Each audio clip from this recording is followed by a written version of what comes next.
પશ્ચિમમાં તમે રહેશો તો તમારી દોડ આધુનિકતા તરફ થઈ જશે,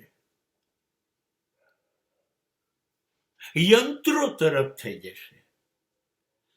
modern thinking, modern way of living life, જીવવાની નવી પદ્ધતિ, નવા વિચારો, આ બધું આવી જશે.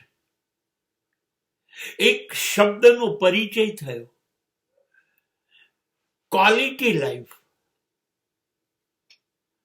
ક્વોલિટી લાઈફ, હા, ઝીરો પ્રદૂષણ, નોન પોલ્યુટેડ વાતાવરણ, જેની અંદર કોઈ ધુમાડા નથી, ઝેરી ગેસ નથી. ઝીરો પોલ્યુટેડ વોટર, ચોખ્ખું પાણી,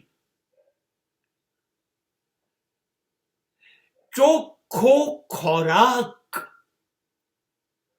ખોરાકમાં કોઈ ભેળસેળ નથી, એની ગુણવત્તા જળવાવી જોઈએ.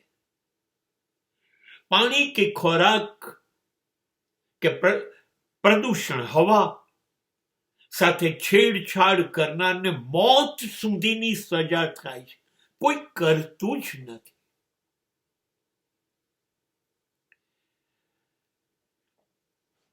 જીવનમાં એટલી બધી શાંતિ છે, અવાજ શોધવો પડે છે. રોડ પર 10,000 ટેક્સી ગાડીઓ પસાર થાય અને અવાજ ના આવે. એક સોસાયટીમાં 5,000 માણસ હોય, ક્યારેય ભેગા ના થાય, કોઈ અવાજ ના આવે. કેટલી બધી શાંતિ.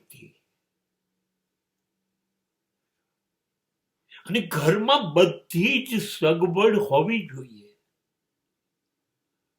ક્યારે વીજળી જતી નહીં રહે, ક્યારે નેટનું કનેક્શન કે વાઈફાઈ કશું જશે નહીં.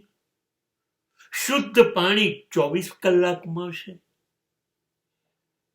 તમે રહો છો એ લોકો તમારી આજુબાજુ જરા સરખી ગંદકી ન થાય એનું ધ્યાન રાખશે.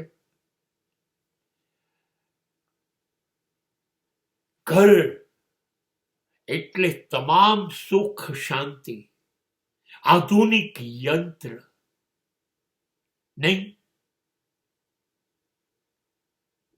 અને મહત્વનું કહું, કોઈની જિંદગીમાં છેડછાડ કરવામાં રસ નથી. અહીં અમેરિકામાં તમે તમારા ઘરમાં કશું ખરાબ કરો, બૂમાબૂમ કરો, ચીસાચીસ કરો, એ પણ સમાજ નહીં ચલાવી લે. 1 મિનિટમાં પોલીસ ઘરે આવી જશે. કોઈ પણ પડોશી ફોન કરી શકે, કોઈ પણ રોડ પર જતો માણસ ફોન કરી શકે અને 10 મિનિટમાં પોલીસ તમને ઉપાડી જશે. સમાજમાં શાંતિ શાંતિ શાંતિ જોઈએ, શિસ્ત જોઈએ. કોઈએ કોઈને નડવાનું નહીં. બસ જીવ્યા કરો મન ગમતું.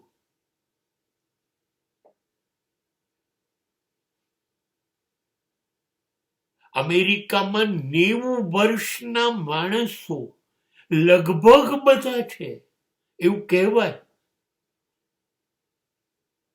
100 વર્ષ કરતા વધુ જીવનારા 22% લોકો છે. જ્યારે ક્વોલિટી લાઈફ હોય ને ત્યારે જ આ શક્ય બને.